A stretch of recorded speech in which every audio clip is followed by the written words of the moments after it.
several years ago, I was at Bob Enslow's. Bob had wonderful black coaching bantams and sold a lot of coaching bantams. By a lot, I mean Bob never raised more than 50. Don't care if it was the blacks, if he was playing with whites, if he was making a cross, because he would use whites back in his blacks, and then he'd play and make a few whites out of it. He never raised more than 50. And I asked him one time because here was me. I mean, I was, what were we, 18, 19, Matt? And he'd say, how many did you raise it? I'd say, I don't know, Oh, 150. And he just shake his head, wouldn't say anything. Then he told me the story.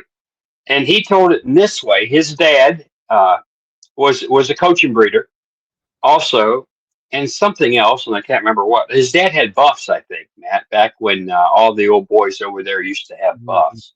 And They all he had their said, own colors. yeah, he said, here's the deal, son. He's talking to Bob. He said, you can raise you could raise 50 and sell 40 for $35 a piece. And back in 1977, that's a ton of money.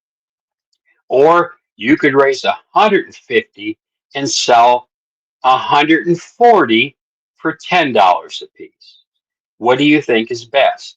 And of course, I laughed at that because, man, I like numbers. I mean, I've raised 300 big blacks at times. I thought that was great until, you start trying to move all them pens and move all them birds, and you're constantly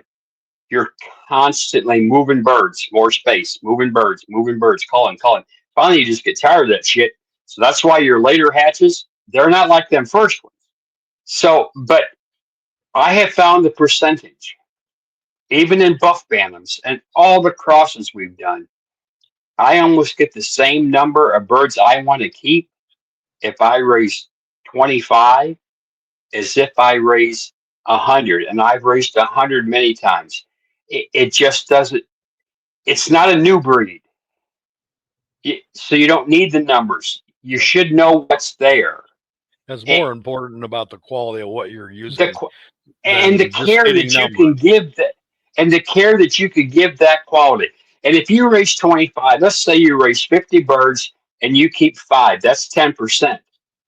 If those five are better than their parents and they're the ones you want, you're better off keeping those five and the other 45 leave and give somebody else a chance to maybe next year bring their stuff up. There is no reason. I mean, folks, I've kept as high as 15 white coaching bantam cockerels because showbirds, but I never bred from 15 bantam cockerels.